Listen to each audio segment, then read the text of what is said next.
Mas hoje eu quero falar sobre um tema que é pouco falado, um tema que é pouco abordado, talvez devido à dificuldade de compreensão ou o medo de falar a respeito e o medo que pode causar nas pessoas a respeito desse assunto. Mas quando nós lemos, e eu queria que abrisse rapidinho Mateus capítulo 6, versículo 32 e 33, tem um texto que fala para a gente algo que é crucial para a caminhada cristã. Então diz assim: porque os gentios é que procuram todas estas coisas. Que coisas, pastora? Um pouquinho antes no texto, o Senhor Jesus está repreendendo os discípulos e dizendo: olha, não se preocupem com o que vocês têm que comer, não se preocupem com o que vocês têm que beber, vestir, nem se preocupem com a própria vida de vocês, porque eu sei que vocês precisam dessas coisas. O Senhor não está dizendo que a gente tem que viver uma vida desleixada, uma vida sem cuidado, sem responsabilidade. O que Ele está dizendo é que nós não devemos empreender nessas coisas toda a nossa energia. Nós não devemos colocar nessas coisas toda a nossa força, os nossos sonhos. Isso não pode ser a primazia da nossa vida. E Ele continua dizendo no verso 33... buscai, pois, em primeiro lugar, o que, igreja? O que? O que? Buscai em primeiro lugar o reino de Deus, e todas estas coisas vos serão acrescentadas. Então, é justo orarmos e pedirmos ao Senhor por milagres. É justo orarmos e pedirmos ao Senhor a provisão, o alimento, um bom emprego. É justo pedirmos ao Senhor a cura para as nossas enfermidades, a restauração para os lares. Tudo isso é justo e o Senhor espera que o façamos, porque Ele diz assim: pedis e não recebeis, porque pedis mal. E Ele ainda diz: buscai e achareis. Então o Senhor realmente espera que a gente queira essas coisas. O que o Senhor não quer é que coloquemos essas coisas em primeiro lugar na nossa vida. Vocês estão me entendendo? Aqui o que o Senhor está dizendo para os seus discípulos é que nós precisamos organizar muito bem as coisas da nossa vida, para não colocar em primeiro lugar aquilo que para Deus é secundário.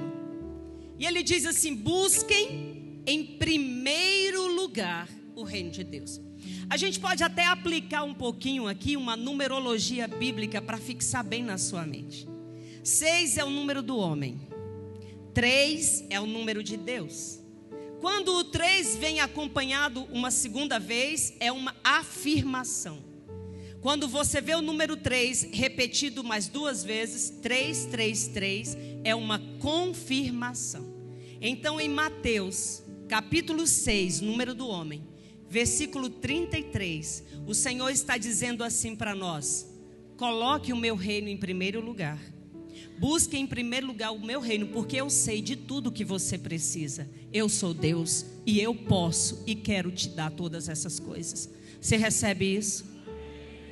Em outras palavras, Ele está dizendo: você não precisa viver em função dessas coisas, porque eu cuido de vocês.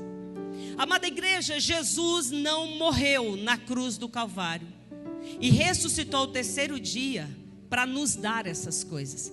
Jesus não morreu na cruz e ressuscitou para nos dar uma casa boa. Jesus não morreu e ressuscitou para nos dar um carro do ano. Jesus não morreu e ressuscitou para curar a nossa enfermidade. Tudo isso Ele faz porque Ele sabe que a gente precisa. Mas a palavra do Senhor diz que Ele morreu e ressuscitou por algo muito maior. Vocês estão entendendo? Dito isso, eu quero conversar com vocês sobre a maior e a viva esperança da igreja, que é a volta do Senhor Jesus Cristo. Apocalipse capítulo 22. Eita, olha o outro. É bom demais. Apocalipse capítulo 22, verso 7. Vamos fazer uma leitura um pouquinho longa, mas necessária. E eu gostaria que você acompanhasse comigo e deixasse a sua Bíblia aberta, caso essa daqui falhe. Amém? Ela já falhou. Apocalipse, capítulo de número 7. Aleluia. Capítulo de número 22, versículo de número 7. Diz assim: eis que venho em breve. Diga, eis que venho em breve. Em algumas traduções diz, eis que cedo vem. Felizes aqueles que guardam as palavras da profecia deste livro. Verso 8. Eu, João, vi e ouvi todas estas coisas e caí no chão para adorar o anjo que as mostrava a mim. Verso 9. Porém o anjo me disse outra vez: não faça isso. Eu também sou servo como você e seus irmãos os profetas, bem como todos aqueles que atendem à verdade declarada neste livro. Adore a Deus. Quando o anjo está dizendo, ele não está falando da Bíblia, ele está falando do livro do Apocalipse. A referência ao livro do Apocalipse, ok? Até porque Bíblia não é um livro, Bíblia é uma coletânea. São vários livros. Amém, igreja? Amém? Então aqui o anjo está falando do livro do Apocalipse. Versículo de número 10, 1, 2, 3, bem alto.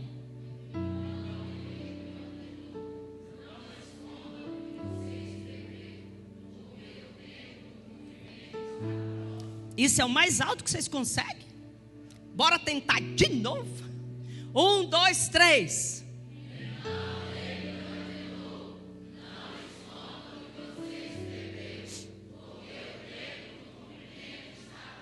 Antes de continuarmos a leitura, olha que coisa interessante. Primeiro, o Apocalipse é uma palavra grega que significa revelação.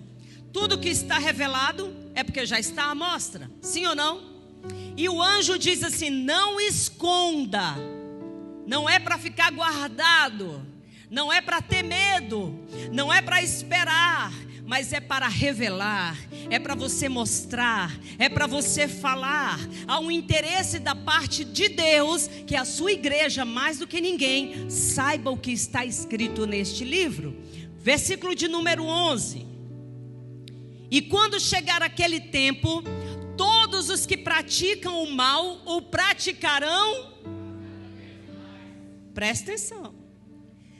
Aquele que é imundo, os homens de bem, aqueles que são santos. Verso 12. 1, 2, 3, bem alto.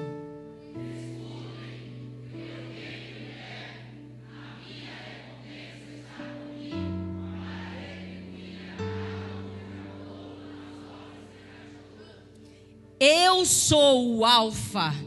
Eu sou o ômega, o primeiro e o último, o princípio e o fim. Verso 14. Felizes todos os que lavam as suas vestes. Para quê?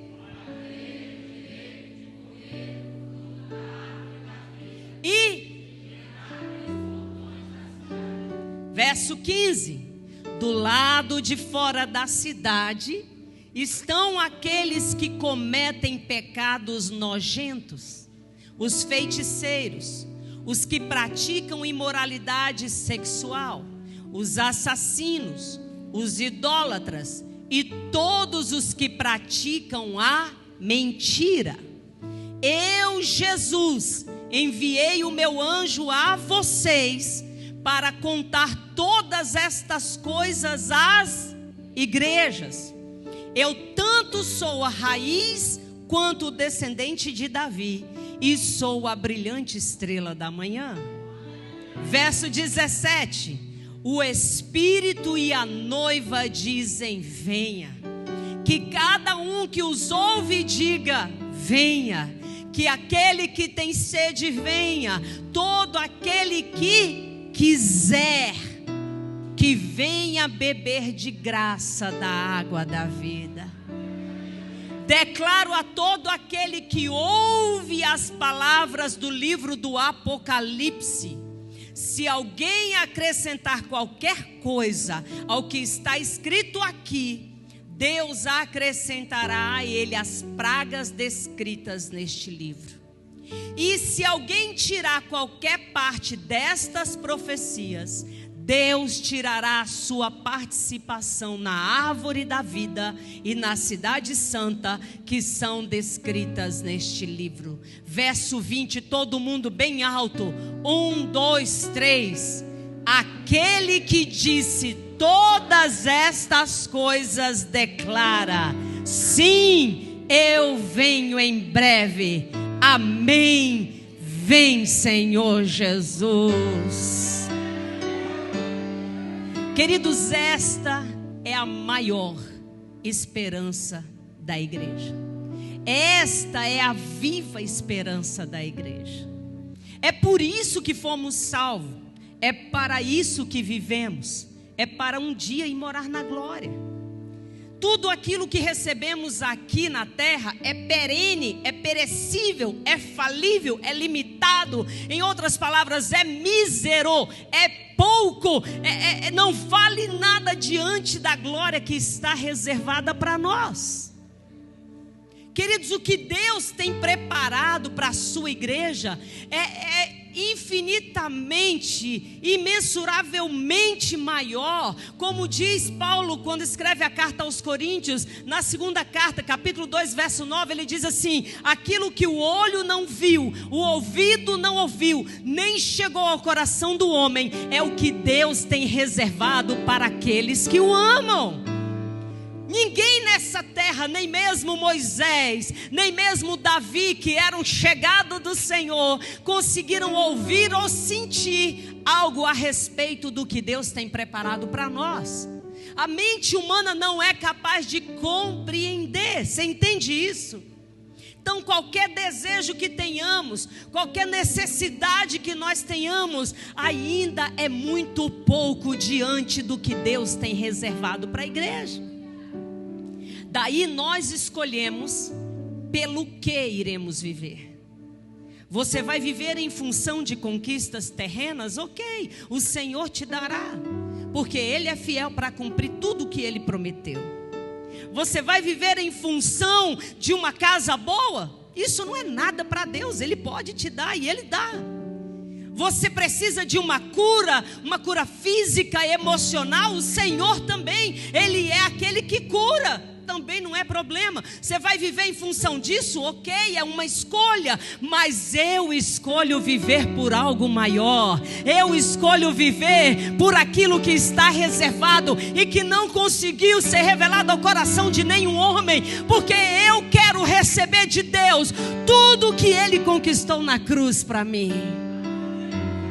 Ele conquistou o direito à eternidade. Se o Senhor responder minha oração, amém. Se Ele não responder, eu não abro mão do céu. Alguém diz glória a Deus? Ah, pastora, mas a gente precisa disso. Sim, precisamos, e Ele sabe. Ele sabe e Ele dá. Ele sabe se realmente a gente precisa. Sabe criança, quando chega para o pai e para a mãe, diz: mãe, eu quero tanto tal coisa. Tem filho que diz: eu preciso tanto. Menino chega e diz assim: pai, eu preciso tanto de um iPhone 15, 16. Aí o pai vai olhar e vai dizer o quê? Não, você não precisa. Você imagina Deus olhando para nós dizendo: você acha que precisa, mas na verdade você apenas quer. Eu sei o que você precisa. Amém? Tudo bem desejar as coisas, tudo bem querer as coisas, tudo bem buscar suas conquistas, tudo bem, porque através das nossas conquistas, das nossas vitórias, o Senhor é glorificado. Tudo bem, mas isso não pode ser o cerne da nossa vida, não pode ser o centro da nossa adoração, não pode ser o centro da nossa busca. O centro da nossa busca tem que ser o céu.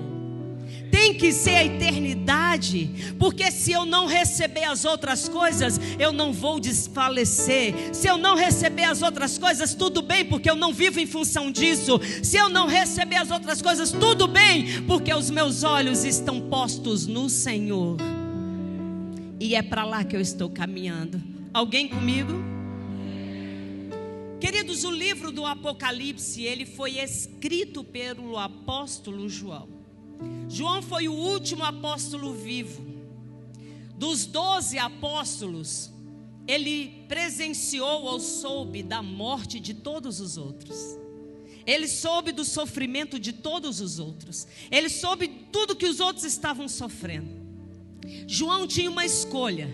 Ele podia dizer assim: se um foi rasgado ao meio, se o outro foi crucificado de cabeça para baixo, o outro foi decapitado, o outro foi preso, o outro foi escalpelado, eu quero é sair disso. Porque se todos os discípulos passaram por esse tipo de dor, de sofrimento, eu sou o último vivo. Quem é que garante que eu não vou passar por isso também? Ao invés disso, João permaneceu firme, João permaneceu de pé, e por causa do seu testemunho, por causa da sua vida dedicada ao Senhor, ele foi preso, foi colocado numa ilha chamada Patmos, na Grécia, e esteve preso ali durante muito tempo, durante muitos anos, e lá o anjo do Senhor lhe apareceu para revelar tudo o que iria acontecer. Se estamos hoje lendo algo a respeito do futuro, coisas que já aconteceram, estão acontecendo e ainda irão acontecer, é porque João foi um homem que viveu por algo maior. Ele não desistiu. O texto que nós lemos de Apocalipse 22, ele é um alerta para a igreja, mas ele também é um convite, não para a igreja. O convite que nós encontramos em Apocalipse 22 é para o Senhor Jesus. Quando você lê o Espírito e a noiva dizem, venha, lá no finalzinho o Senhor responde, eis que cedo venho. É um convite para que Jesus venha logo. É um convite para que o autor, aquele que escreveu, e o consumador, aquele que carimbou a nossa fé, volte logo para completar o trabalho que ele começou.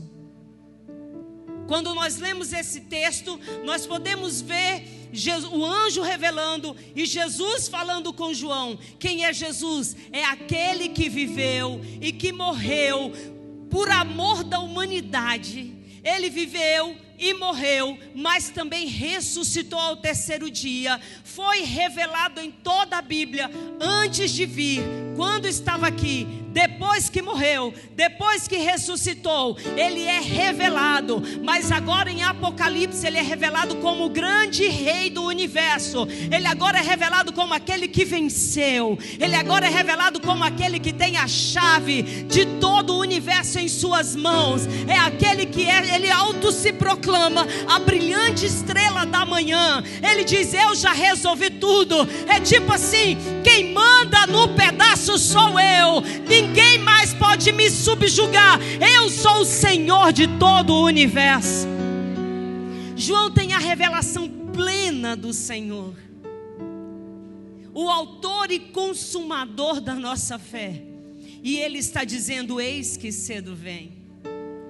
Nesse convite tem dois elementos presentes. Diga comigo, o Espírito Santo e a noiva.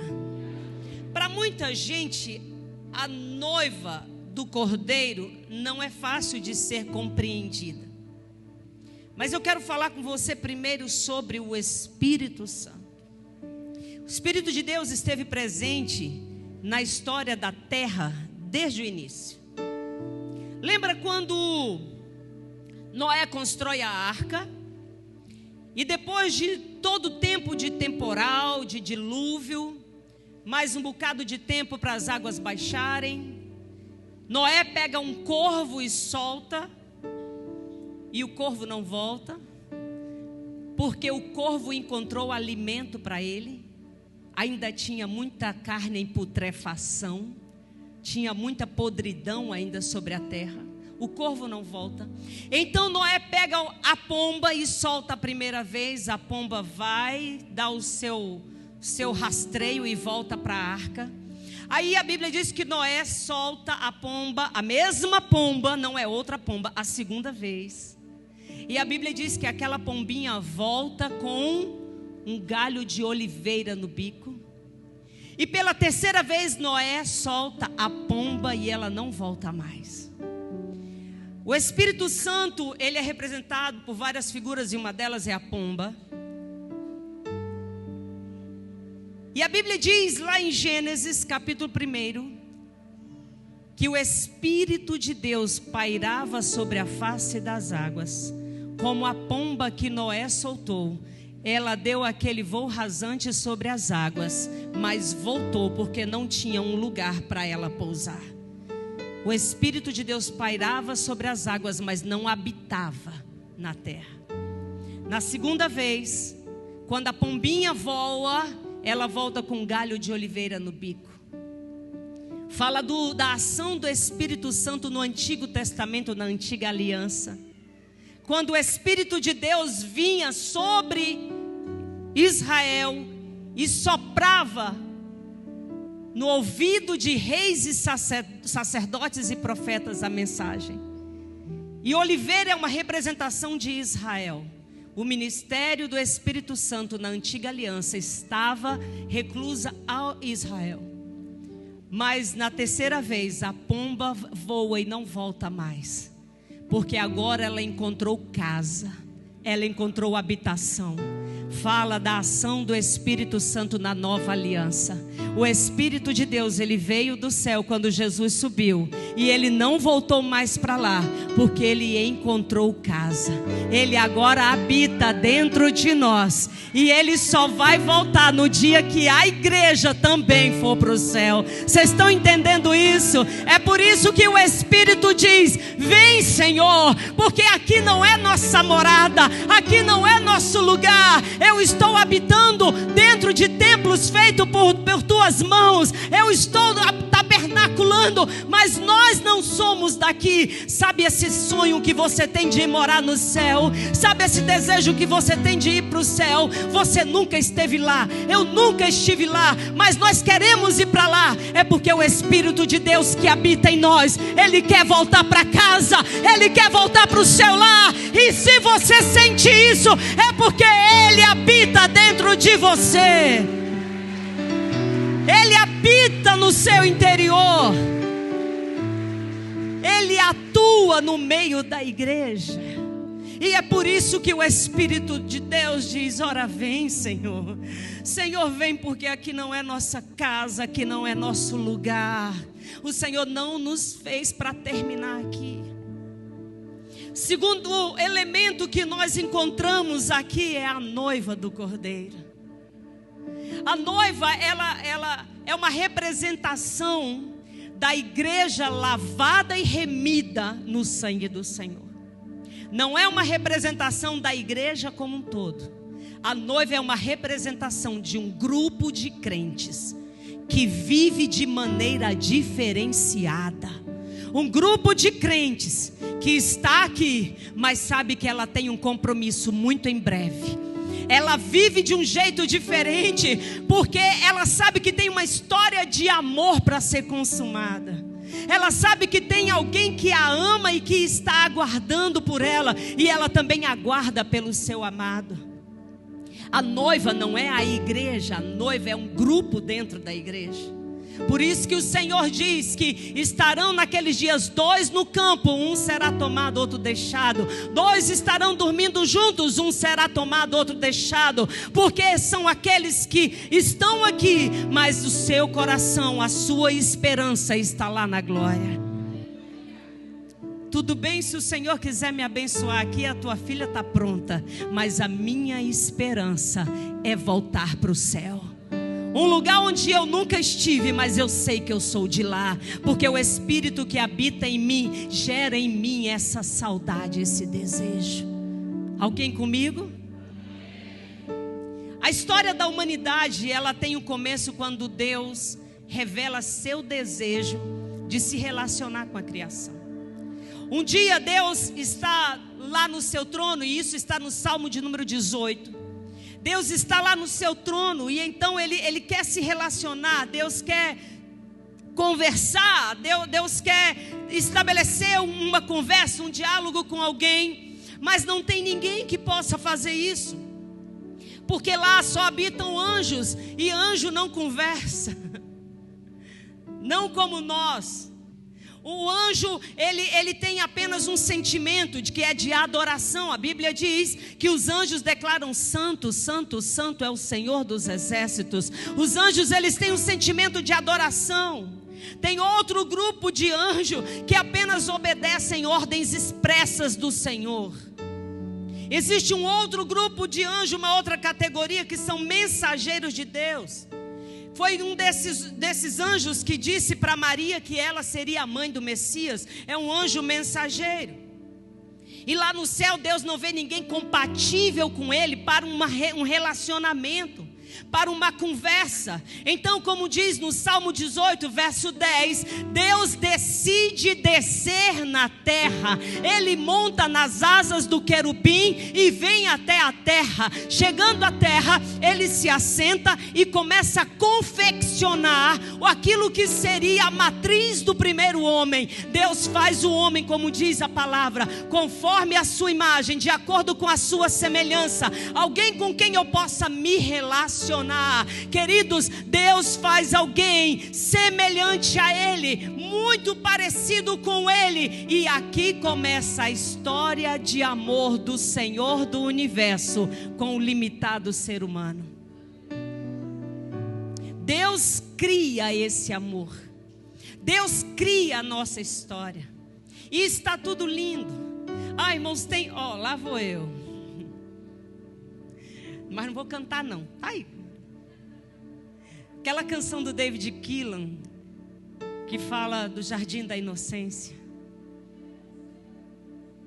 Jardim da Inocência, quando ele fala assim: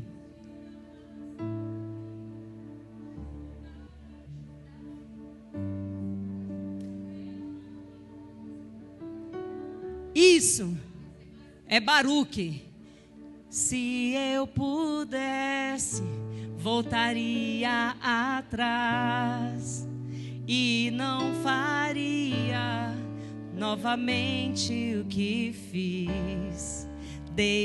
Troquei minha comunhão na escuridão da noite, em trevas tornei os meus dias.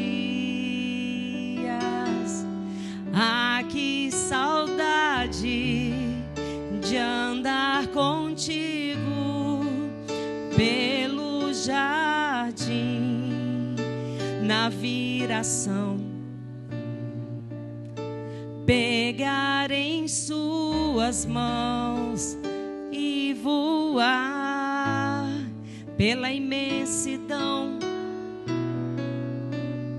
e te adorar. Irmãos, o homem estava no jardim com Deus. E a Bíblia diz que todos os dias, na viração do dia, Deus vinha conversar com o homem. Deus vinha falar com aquele que Ele criou para estabelecer um relacionamento. Irmãos, quantas vezes estamos orando e dizemos: Senhor, fala comigo. Senhor, aonde o Senhor está que eu não consigo ouvir Tua voz?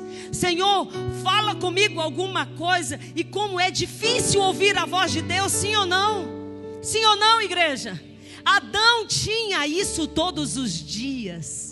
Deus vinha conversar com Adão, Deus vinha se relacionar com Adão. Mas a Bíblia diz que um dia, aquele que antes tinha sido um anjo de luz, Lúcifer, que era um querubim ungido, agora o próprio diabo sente inveja desse relacionamento de Deus com o homem. Ele vem e estraga tudo isso. Ele vem e interrompe esta relação de Deus com o homem, do homem com Deus, e a ligação do homem com Deus foi rompida. Agora Deus não pode mais vir falar com o homem todos os dias. O homem agora precisa do suor do seu rosto trabalhar para se alimentar, porque antes Deus lhe dava tudo. Mas olhe para mim, Deus sempre tem uma solução. Deus criou o homem para ser dele, e Ele não permitiria que ninguém atrapalhasse isso. Ele não permitiu que o diabo atrapalhasse isso. E por isso Ele disse: da semente da mulher nascerá um que vai resolver esse problema. Você vai de novo ter uma relação comigo. Você vai voltar para perto de mim, porque foi para isso que eu te fiz. Entende isso, irmãos? Entende? Quando o diabo tenta atrapalhar as coisas na sua vida, ele só vai ter sucesso se você deixar. Diga: o meu Deus, o meu Pai, o meu paizinho sempre tem uma solução. Não é de vez em quando, Ele sempre tem uma solução. Ele sempre tem um escape para os seus filhos. Deus não permitiria que o diabo atrapalhasse aquilo que Deus já tinha planejado fazer. Quando a promessa se cumpre, Maria, aquela moça engravida de Jesus pelo Espírito Santo, Jesus nasce, Jesus cresce, Jesus cumpre seu ministério, Ele vai para a cruz, Ele morre na cruz, Ele ressuscita ao terceiro dia. Jesus limpa toda a bagunça que Satanás deixou. E Ele diz: eu já paguei o preço que eles te deviam, eles agora são meus. João 3,16. Porque Deus amou o mundo de tal maneira que deu seu Filho unigênito, para que todo aquele que nele crê não fique perdido, mas tenha a vida eterna. Você foi religado a Deus agora. Se você quiser aceitar isso, Ele já liberou para você, Ele já resolveu o problema. Você crê nisso? Recebe isso? Então faz barulho aí e agradeça ao Senhor. Deus restaurou, Deus reatou isso. Ele reatou o relacionamento do ser humano com Ele. Ele resolveu o problema. Deus nos colocou de novo no seu círculo de amizades. Deus nos convidou para estar perto dele de novo. E olhe para mim, agora não mais como amigos, mas agora Ele nos chama para algo muito maior. Ele diz: não mais amigos, agora eu quero que vocês sejam filhos. Eu quero que sejam meus. O convite de Jesus não é para uma amizade, é para um relacionamento. O convite de Jesus não é para um bate-papo, é para uma vida comprometida com Ele. Bate-papo você faz com um colega lá na praça, bate-papo você faz lá na faculdade, bate-papo na hora do lanche no serviço, bate-papo você faz lá na rua. Mas com o Senhor Jesus é um relacionamento, é uma conversa diária, é um conhecer e deixar ser conhecido. Com Jesus é algo mais profundo.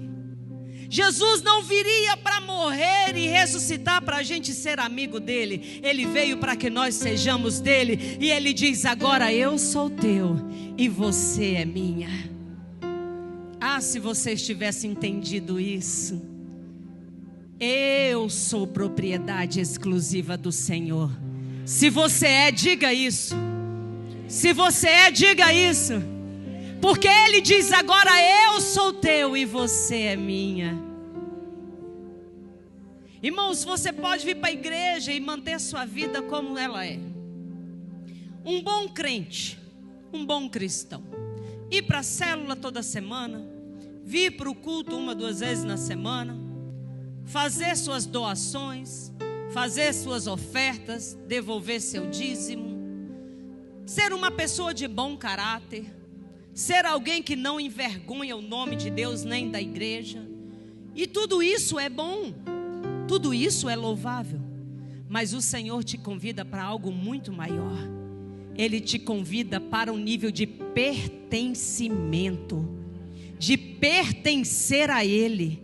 Aquele que pertence a, ele se sujeita.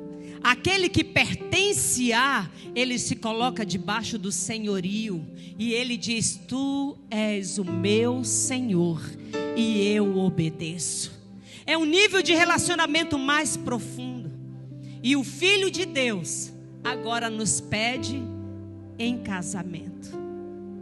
Quem é casado aqui? Deixa eu ver. Quem é casado, irmãos, perde algumas regalias. Quem é casado não pode ficar de bate-papo com outra pessoa do sexo oposto. Quem é casado não pode andar sozinho com alguém do sexo oposto. Quem é casado, ele não pode sair a hora que quiser sem dar satisfação. Quem é casado, olha aí Deus revelando terra.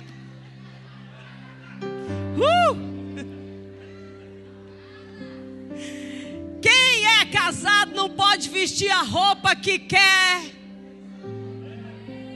porque sabe que o corpo dele, o corpo dela pertence a um só. E não tem o direito de despertar o desejo em outros. Quem é casado pertence a. Eu pertenço ao meu marido e o meu marido me pertence. É senso de pertencimento. É por isso que o Senhor Jesus nos chama para um relacionamento. Ele diz assim: eu sou teu e você é minha. Quer casar comigo? Quer casar comigo? Porque eu agora te vejo como minha noiva. E porque eu te vejo como minha noiva, eu estou indo para o céu. Mas eu vou lá preparar um lugar para você morar. Você não vai ter que se preocupar. Eu vou cuidar de você porque você agora é minha. Enquanto você está aqui, eu vou prover para você o que você come, o que você bebe, o que você veste. Eu vou prover suas necessidades porque agora você é minha responsabilidade. E eu não vou deixar você ser envergonhada, porque noiva minha não é envergonhada. Pertenço a Ele, sou dele e Ele é meu. Você consegue dizer isso? Consegue? Diga: pertenço a Ele, sou dele e Ele é meu. Ele nos convida para esse nível de relacionamento. Ele foi preparar lugar. Ele disse: porque aonde eu estiver, eu quero que você também esteja. Ele voltou para a casa do Pai, para o céu, e foi arranjar para nós essa habitação eterna. Ele foi organizar isso tudo. E a noiva? Diga comigo: a noiva agora tem a obrigação de preparar o enxoval. O que eu preciso para casar com Ele? O que eu preciso para o dia do meu casamento com o Senhor dos céus e da terra? O que eu preciso? A Bíblia diz: eu preciso ter as minhas vestes embranquecidas no sangue do Cordeiro. Eu preciso ter cheiro de oferta agradável. Eu preciso santificar. O que é santificar, igreja? É me separar. Santificar é me separar. Eu sou dele, então eu não falo mais o que eu falava antes. Eu não me comporto mais como eu me comportava antes. Eu não sou mais quem eu era antes, porque agora eu tenho um compromisso, eu tenho uma aliança no meu coração, que é do meu noivo. Eu estou me preparando para esse dia. Eu estou me preparando para o grande dia. Olha para mim, irmãos. A igreja, ela vai ficar aqui quando Jesus voltar, mas a noiva tem um casamento para participar. A noiva sobe porque ela não é dessa terra. Tem muita gente que está na igreja porque tem medo de ir para o inferno. Eu tenho um triste recado nessa noite. Tem muita gente que está na igreja, mas vai para o inferno. Não é estar na igreja, é ser igreja.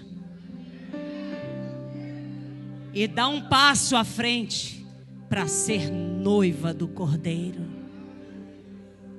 O Senhor morreu por todos. E Ele diz assim: muitos são chamados, poucos são os escolhidos. Seja noiva. Viva como alguém que está comprometida com o Senhor, comprometido com o Senhor. Pastor, eu sou homem, sou noiva. Sim, você é noiva do Cordeiro. Porque aqui não tem a ver com gênero. O Senhor nos chama na categoria de pertencentes a Ele. Vocês estão entendendo isso, irmãos? Então a noiva está preparando o seu enxoval. Só que a noiva não está sozinha. Lembra?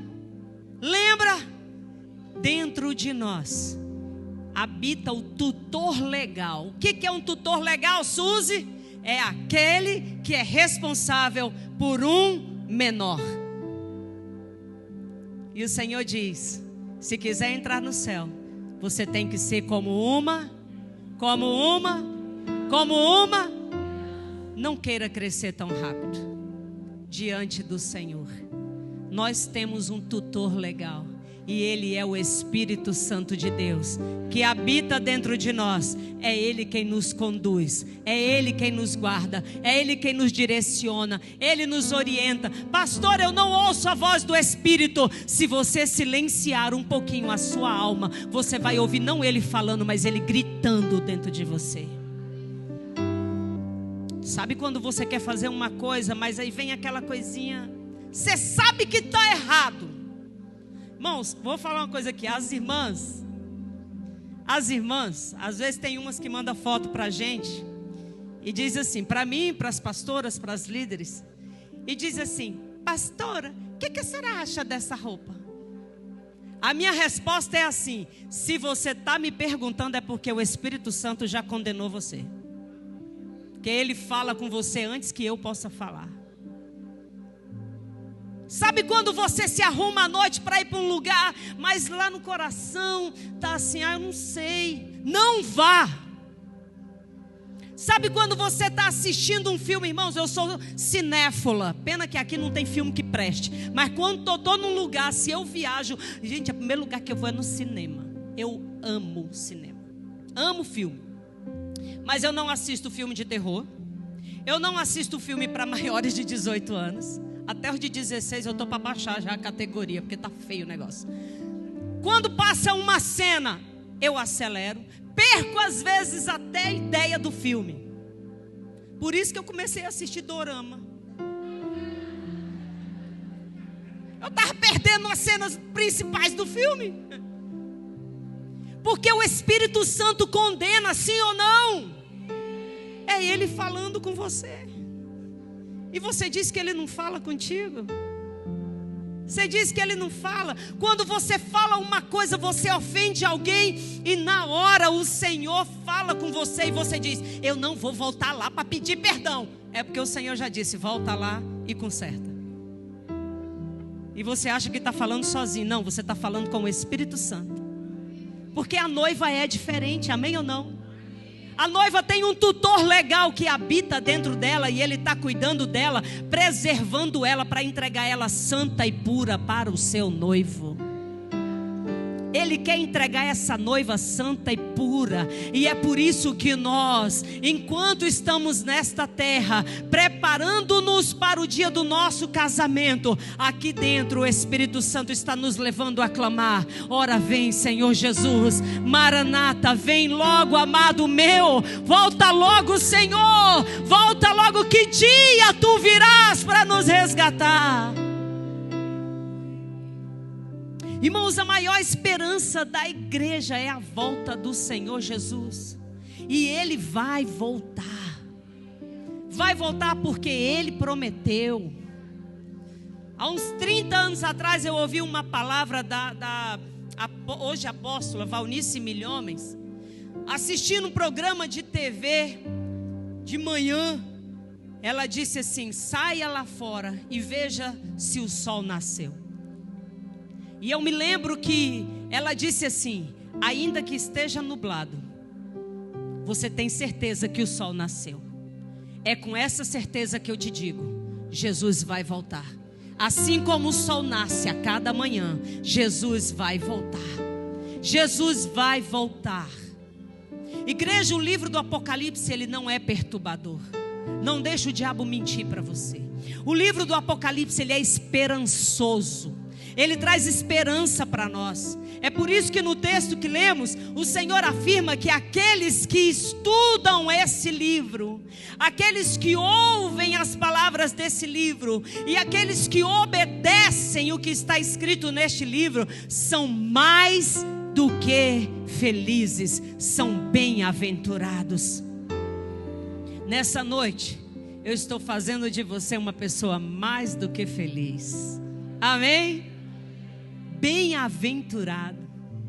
E o Senhor, Ele nos promete dar coisas, nos mostrar coisas que em breve vão acontecer. Irmãos, aquele que caminha com o Senhor, ele não é pego de surpresa. Aquele que caminha do Senhor, ele caminha com o Senhor, ele consegue ver os sinais. Desde que o Senhor revelou isso a João e disse: João, anote, porque essas coisas em breve irão acontecer. Desde aquele dia, as coisas já começaram a se cumprir. A sua palavra começou a se cumprir. Aliás, desde que Jesus foi assunto ao céu, desde que Ele foi apanhado nas nuvens, essas coisas já começaram a acontecer. João capítulo 14, verso 3. Olha a afirmação do Senhor Jesus. E quando, leia,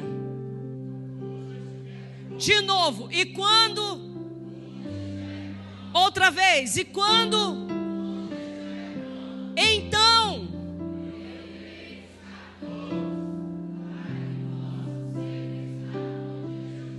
Ele não está demorando, é porque ainda não está pronto. Mas quando tudo estiver pronto, Ele vai voltar para buscar a igreja. Ele vai voltar para nos buscar, porque Ele prometeu. Ele é fiel. Irmãos, nós somos uma igreja apostólica, porque nós seguimos os ensinamentos dos primeiros apóstolos de Jesus. E os primeiros apóstolos acreditavam que Jesus ia voltar nos dias deles. Os apóstolos estavam esperando Jesus voltar enquanto eles ainda estavam vivos. Os apóstolos desejavam ver Jesus voltando nas nuvens, como eles viram Jesus subindo. Atos capítulo 1, verso 11. Lucas está escrevendo e diz o seguinte, Lucas 1, 11. Olha a palavra: homens da Galileia, por que vocês estão olhando para o céu? Esse Jesus que estava com vocês e que foi elevado ao céu, voltará do mesmo modo em que vocês o viram subir. Vocês viram Ele subindo, Ele vai descer do mesmo jeito. Eles estavam esperando naqueles dias a volta do Senhor Jesus. Olhe para mim, eu quero falar uma coisa para você nessa noite. Quando Ele veio a primeira vez, Ele veio como o Cordeiro de Deus. Agora quando Ele voltar, Ele voltará como o leão da tribo de Judá. Ele voltará poderoso. A Bíblia diz que o seu manto, no manto dele, sobre a sua coxa estará escrito: Rei dos reis e Senhor dos senhores. Ele é Senhor, não é mais cordeiro. Ele agora é Senhor. Ele agora é o leão. Aí você pode dizer: pastora, mas quando é que ele vem? Mateus 24, 36 diz que ninguém sabe. Mas se você tiver curiosidade, leia Mateus 24. Você vai ter uma ideia. E vou resumir para você. Quando o mal estiver desenfreado, vai pensando no que está acontecendo nos nossos dias. Quando os homens forem indiferentes à vontade de Deus. Quando os corações estiverem gelados, sem amor para com o outro. Quando os corações estiverem frios. Quando as pessoas não se importarem mais com a decência. Quando não houver mais respeito com aquilo que é santo. É quando Jesus virá. Então eu te dou um conselho essa noite. Prepara-te, ó igreja, para encontrares com o Senhor teu Deus. Porque Ele está às portas. E João diz: filhinhos, é já a última hora. Não dá mais tempo de ficar com metade do meu corpo lá fora, metade do meu corpo aqui dentro. O Senhor diz: não seja morno, ou seja frio, ou seja quente. Porque se você for morno, eu estou quase a ponto de te vomitar. Resolve a tua vida.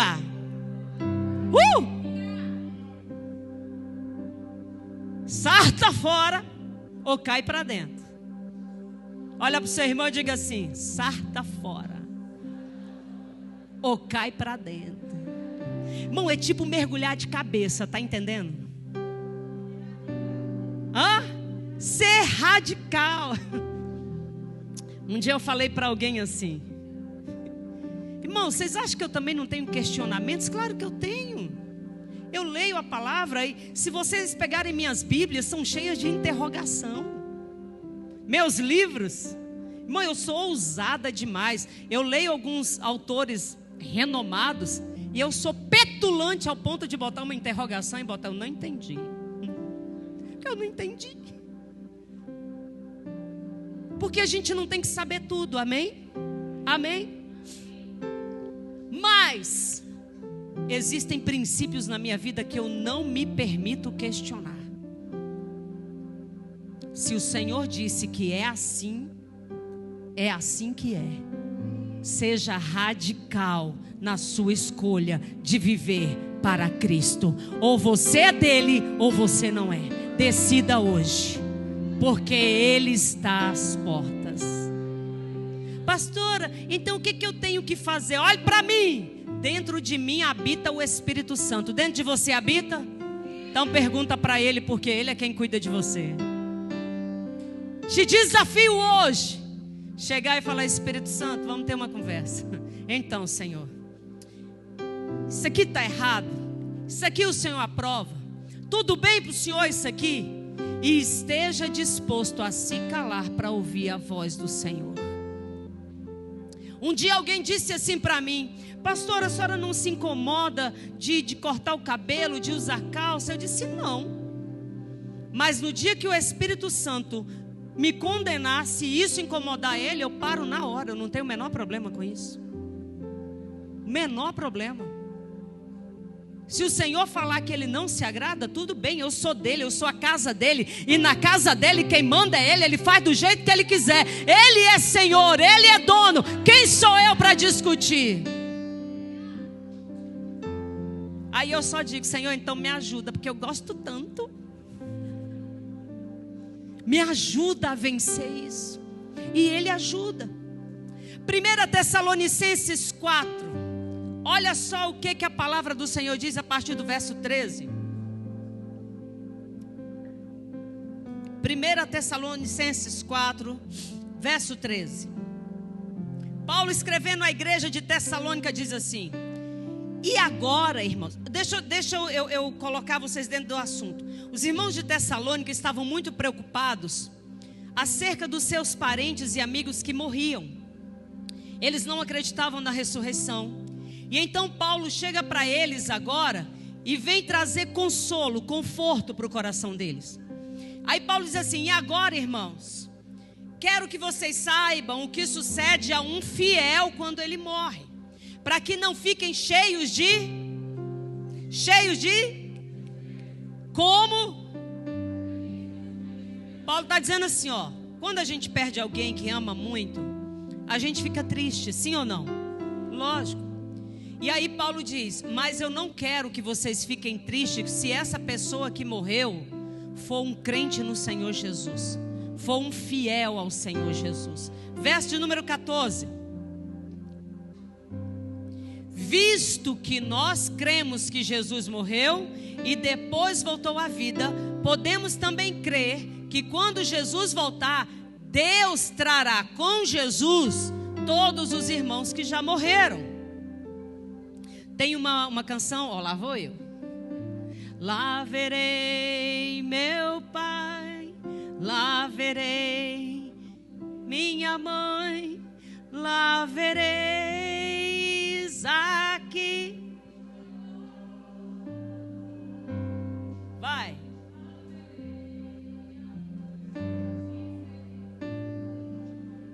Vamos.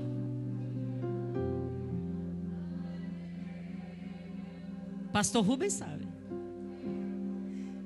Lá naquele dia, eu vou ver meu pai e minha mãe.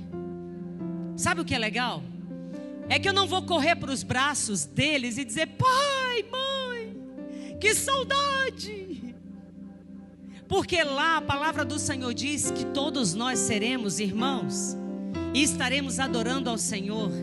O sentimento de filiação é nosso, é restrito ao humano, à humanidade. Lá eu vou lembrar que caminhei com eles na terra como servos do Senhor Jesus. Eu lembrarei, porque a Bíblia diz que não é amnésia. Eu vou lembrar que nós caminhamos juntos e que eu tive uma relação muito forte com eles, mas o único intento do nosso coração lá no céu será adorar o Senhor Jesus. Essa será a centralidade do céu, adorar o Senhor. Lá nós encontraremos aqueles que partiram com Cristo. Aí Paulo continua, versículo de número 15. Posso dizer-lhes diretamente do Senhor que nós... Olha o que Paulo está dizendo, irmão, isso aqui é quase 2000 anos atrás. Nós somos uma igreja apostólica porque seguimos os ensinamentos dos apóstolos. Os apóstolos criam fielmente que Jesus ia voltar na era deles.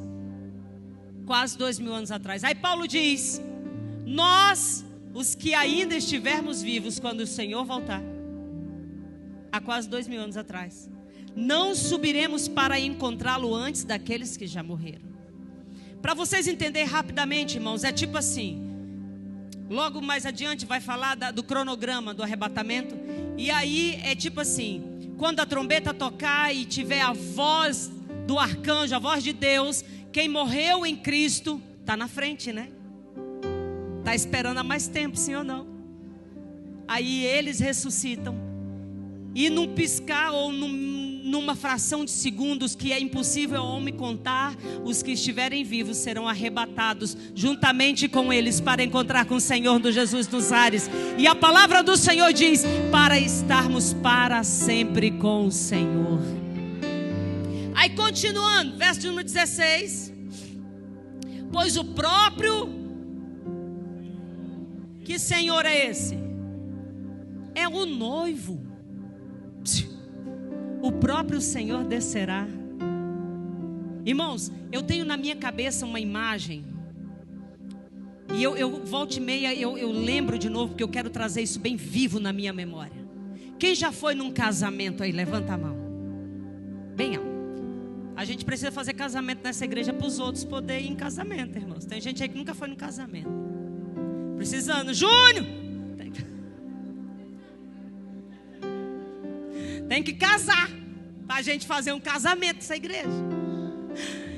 Irmãos, imagina comigo aqui, olha para mim.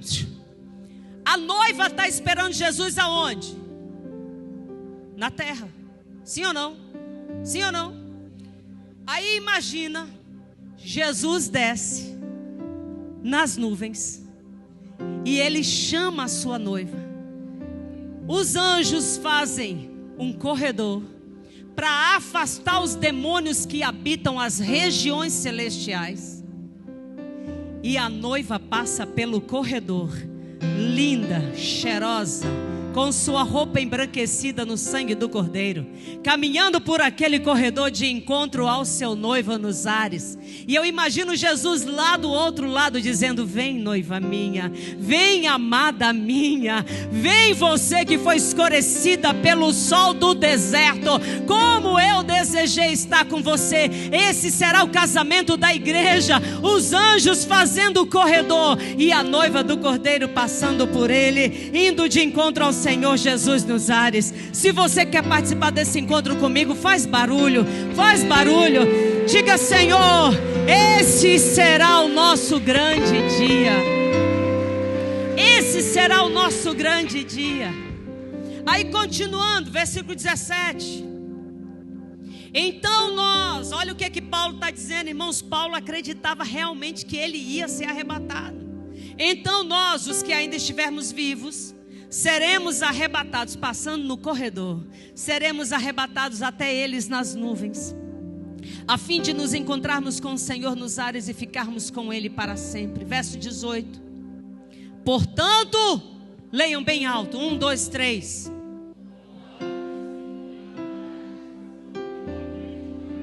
De novo, 1, 2, 3.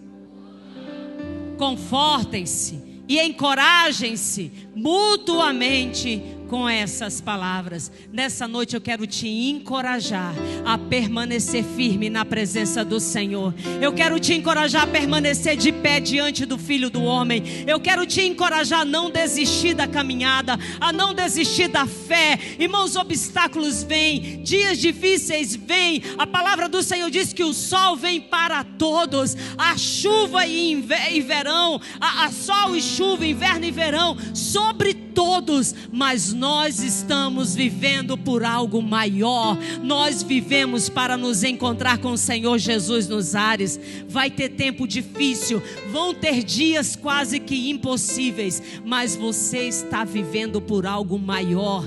Quero te encorajar essa noite a não desistir, porque Ele vem. Olha bem algo que eu quero que você escute. Eu escrevi isso hoje à tarde. Jesus veio a primeira vez e foi ferido. Ele virá outra vez, mas agora Ele vai esmagar a cabeça da serpente. Ele veio uma vez e lhe colocaram uma coroa de espinhos. Ele virá outra vez, mas agora Ele vem com uma coroa de glória. Ele veio uma vez, cuspiram no seu rosto. Ele virá outra vez e todo joelho se dobrará e toda língua confessará que Ele é o Senhor. Ele está voltando e Ele vem glorioso. Ele vem glorioso. Aplauda o Senhor. Fique de pé, fique de pé. Ele vem glorioso. Ele vem glorioso. Sabe, queridos, quantas pessoas a gente encontra desistindo porque ficou difícil a caminhada, porque na igreja viraram a cara para ele, porque alguém interpretou mal as suas atitudes, porque alguém te acusou, porque mentiram a teu respeito. Mas se você ler a palavra de Deus, você vai entender que o Senhor diz: bem-aventurados sois vós, quando mentindo disserem todo mal contra vocês. Não é para desistir, não é para desencorajar, não é para voltar atrás. Algumas vezes você vai se entregar por completo e vão cuspir na sua cara. Algumas vezes você vai quase que dar a sua vida por alguém e vão virar as costas para você. Em alguns momentos da vida vão te colocar em situações que vão gerar dor muito grande. Mas você não foi salvo por homens. Você não foi chamado por homens. Quem morreu na cruz do Calvário é Senhor da sua vida. E foi Ele quem te chamou, Ele quem te escolheu, Ele que tem cuidado de você. Eu queria que você fechasse os seus olhos. E se você tem sentido ao longo da caminhada que está difícil permanecer, você vai falar com o Senhor. Seja sincero e diga: Espírito Santo, me ajuda. O Senhor mora dentro de mim, me ajuda, porque tem dia que está tão difícil, tem dia que a decepção bate, tem dia que a dor é tão grande que chega a arder o peito. Mas eu estou aqui por causa do Senhor. A minha esperança é o céu. Coloque a mão no seu coração e comece a falar com Ele. Comece a falar com o Espírito Santo. Comece a falar. Fale com Ele, fale com Ele. Fale com Ele.